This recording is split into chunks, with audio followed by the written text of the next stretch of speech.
Do you guys believe in ghosts? So she was taking a selfie, and her brother was in the background, but so was somebody else. What is happening? And you have a lot of new friends that would like to say hi. Oh my God!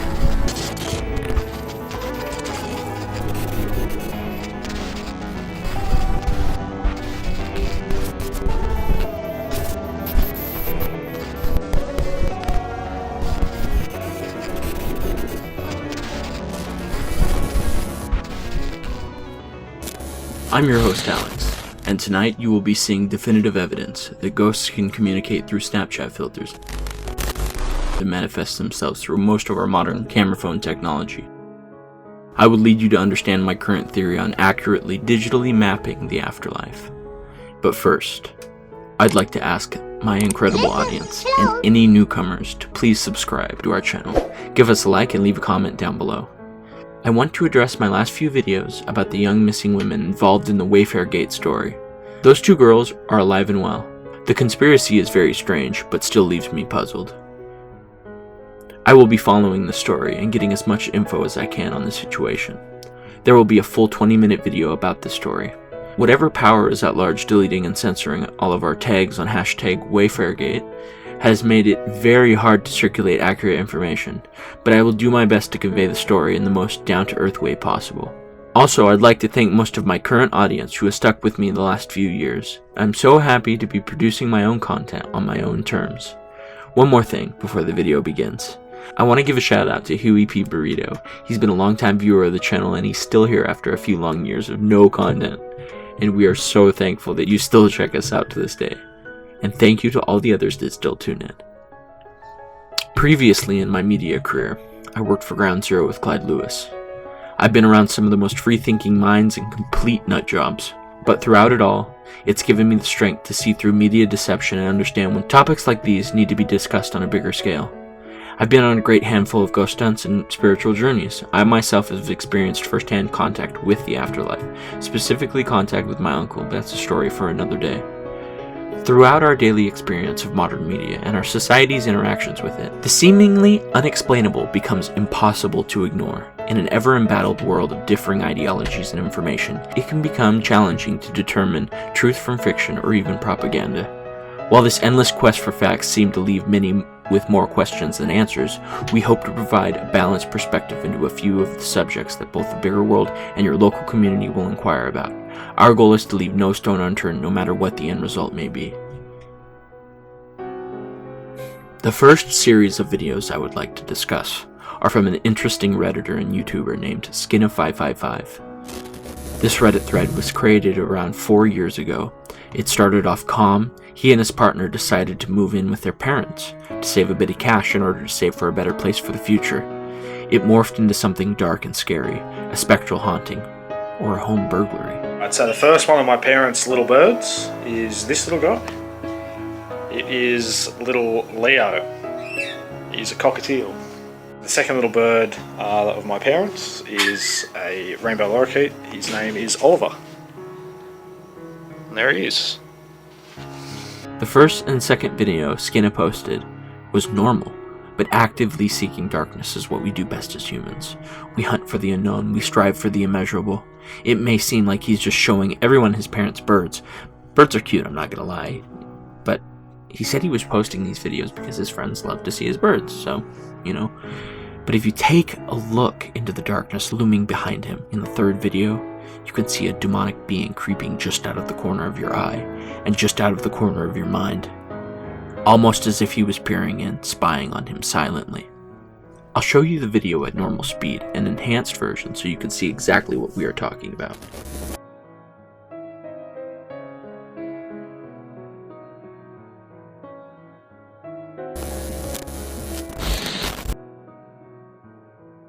To give some clarity and context to Skinna's situation, he gives some pertinent information about his childhood. He talked about having severe episodes of sleep paralysis. Sleep paralysis is a feeling of being conscious but unable to move. It occurs when a person passes between stages of wakefulness and sleep. During these transitions, you may be unable to move or speak for a few seconds, up to a few minutes. Some people may also feel pressure or a sense of choking. I'm gonna be totally honest here. Coming from personal experience, I have had really intense sleep paralysis when I was younger. I remember feeling the sensation of laying in bed. I can hear the fan buzzing in the background and the TV playing a late night infomercial. I can also see, but it was as if I was squinting in the dark. Then a sound of an ambulance siren wailing by my house, and a loud crashing noise and the sound of down the hallway as it's making its way to the bedroom. He had a large Hulk body, like with Sloth's face from the Goonies, looking at me from the foot of my bed. He had an ace card embedded in his forehead as if someone had threw it at him like a throwing star. I was absolutely terrified.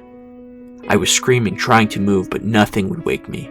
He got closer and closer and closer until I could feel him breathing on my face. And no matter how hard you tried to move, it was like you were frozen in place. Moving felt absolutely impossible. He reached out to grab me. As he made contact, I was woken up by my brother.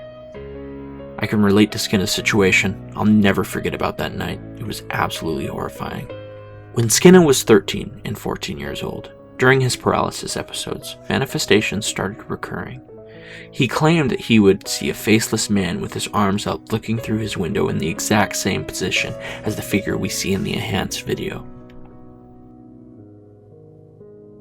When Skinner would wake up the next morning, the figure would be gone. After he turned 18, he moved out of his parents' house and had not experienced the supernatural trauma since, but only occasional sleep paralysis, but nothing like the episodes he had at his parents' home. Skinner is now 26, and he is mortified to know that the figure is the same one that haunted his childhood with a never-ending nightmare. The only thing between him and that thing was a screen door.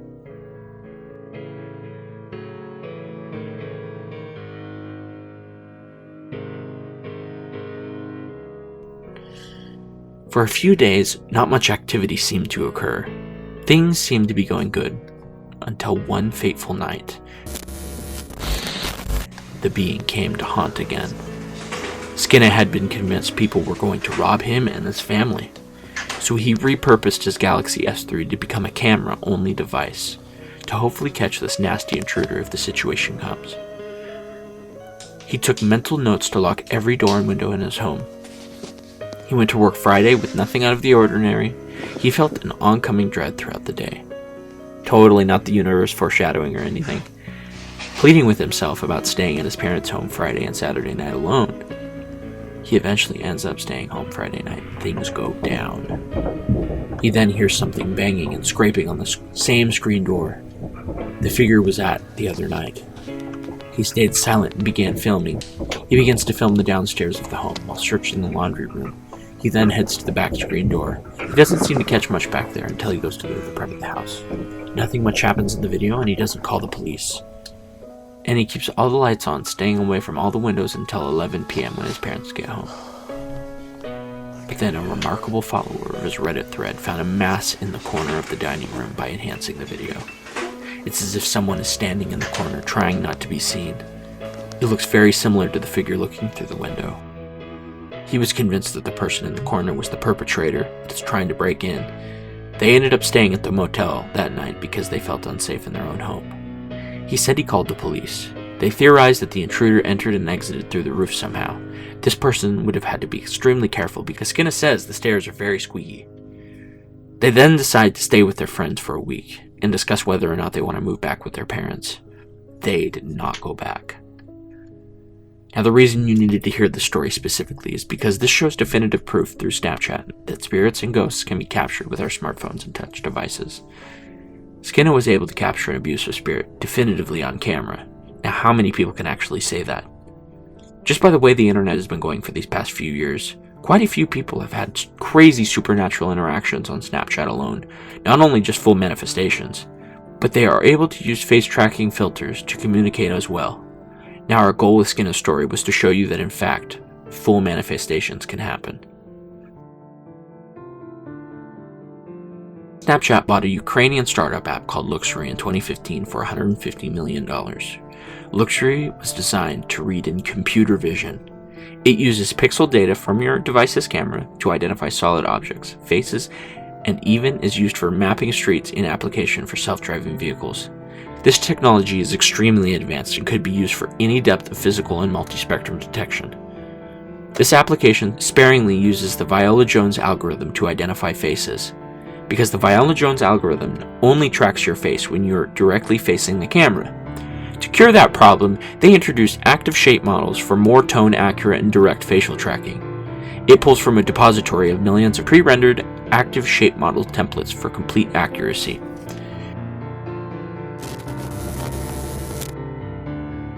The two rectangle feature proposed that taking one part of an image and subtracting the other based on hundreds of thousands of faces. Its approach is machine learning based. They added something called integral imaging. This analyzes every pixel directly and compares it to hundreds of thousands of faces in its own database. There is no doubt about it. This is extremely accurate at identifying faces, no matter the color spectrum. I would only assume that this method of face identification is extremely accurate and could have some extremely anomalous results.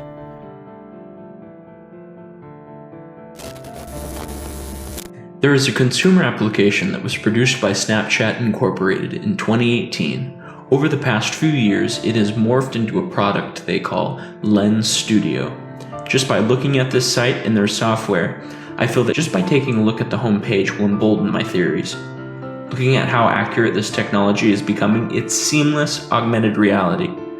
Their tagline at the bottom of the homepage is "Create and share powerful AR experiences for free." The more I look at Lens Studio, the more I realize how incredible this can be for ghost hunting as a whole. I wonder if it is possible to collect sample images from the example videos which have detected ghost anomalies and remove their filters while seeing exactly why the AI is showing face recognition. My theory is that with this analysis, it could possibly lead us to detecting these spirits in a much more personal way and give them a face in theory. I call it ARPC, or Augmented Reality Paranormal Communication. To give you a real-life example of the phenomenon at hand, this video was taken somewhere in France. A girl was using Snapchat as another dog filter effect popped up on screen, as if someone was next to her in the room. It's obvious to see her genuine fear that ensued when the filter was used to communicate back to her. I can't exactly make out what she is saying, but I assume she says stick out your tongue right before the disembodied communication, and well, it did. What the fuck? I hope it ain't no goat. If that thing stick your tongue out, I'm getting out.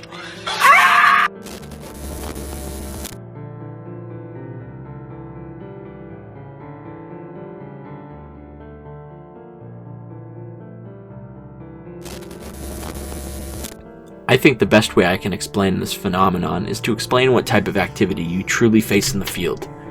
There can be several different physical interactions, but here are a few that occur in low to medium energy hauntings. Scratches, burns, sensations of pain, soft sensations like a hand brushing against you or a light breath on your neck. Even shoving and pushing can occur when in a high energy supernatural field.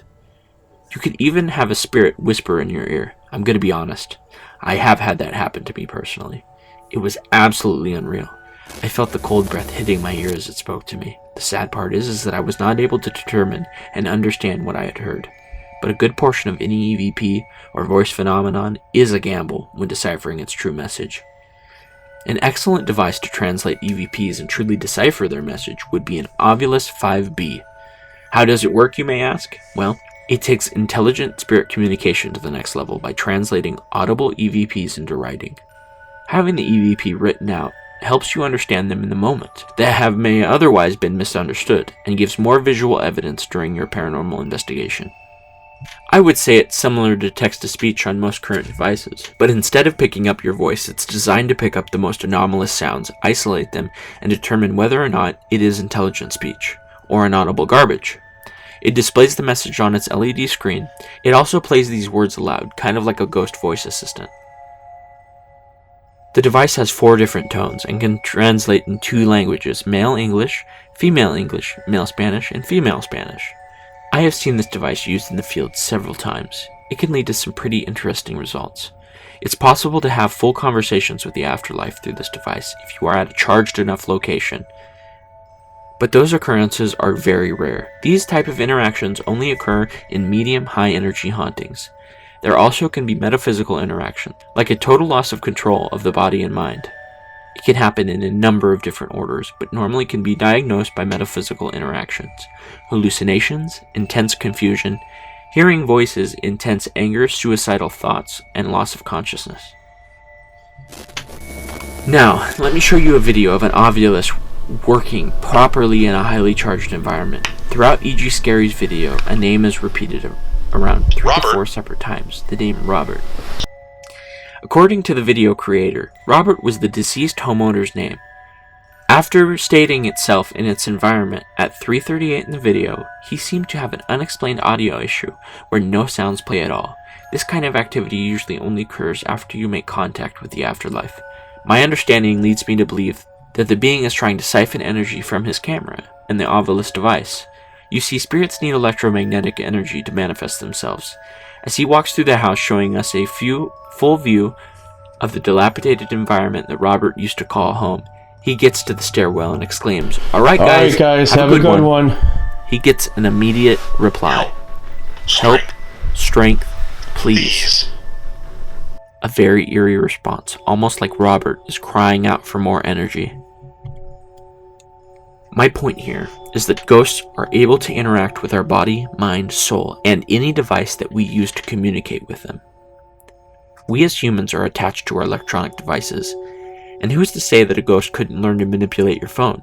And who's to say that our cell phone's camera tech couldn't be the next step closer to building the foundations for digital apparitions? The problem, therefore, can be posed as follows. Either the alternative worlds are as real as the given one, or the given reality is as ghostly as the alternative ones. The phenomena that occurs when using Snapchat's face tracking tech could open up doors to possibly creating paranormal digital avatars. This could literally be some of the most accurate ghost tech and software ever made. To explain myself fully, we must first look at a similar ghost hunting apparatus called an SLS device. The camera works by projecting its own invisible infrared laser grid over a wide field of view.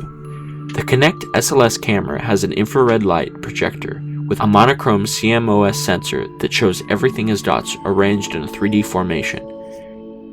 These infrared dots allow the camera to show depth and detail. The software sees people by recognizing joints and movements. The IR will detect paranormal entities that the program recognizes as human-shaped based on the body parts and joints. Developers for the Kinect gathered an incredible amount of data regarding motion capture of actual moving things in real-life scenarios. The software is what makes the Kinect SLS camera a breakthrough device.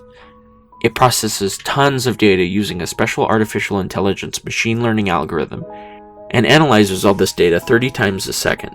It allows the Kinect to map the visual data it collects to models representing people of different backgrounds, age, height, body type, gender, clothing, and more. The Kinect's brain is really the secret here. Stored in the system is enough intelligence to analyze what it sees and align that with stored collection of skeletal structures to interpret your movements. Once the brain has enough data on your body parts, it outputs this reference data into simplified 3D avatar shape. Now, to give you a small taste of what the SLS device is capable of, let me show you a short clip from Ghost Adventures. This instance, Zach and the team are standing in a heavily charged environment. As you can see, when he points the SLS device at the stage, it's as if the old band that played on stage was still there playing for a crowd. It's pretty incredible that they were able to catch this footage. Just look at them. It even looks like they're playing instruments. What I think really sets this apart is that when Zach asked them to wave to us and lift their hands in the air, these figures did it on command, as if they were intelligent spirits. What always unnerves me with SLS footage is that after you catch them on camera and give away your presence, it's like they freeze, get scared, and disappear. But what makes this video so remarkable is that they bow to their audience when Aaron and Zach clap for them. Then they freeze and disappear. It's just a really incredible experience all around. So we have talked about 3 separate ghost hunting devices and softwares.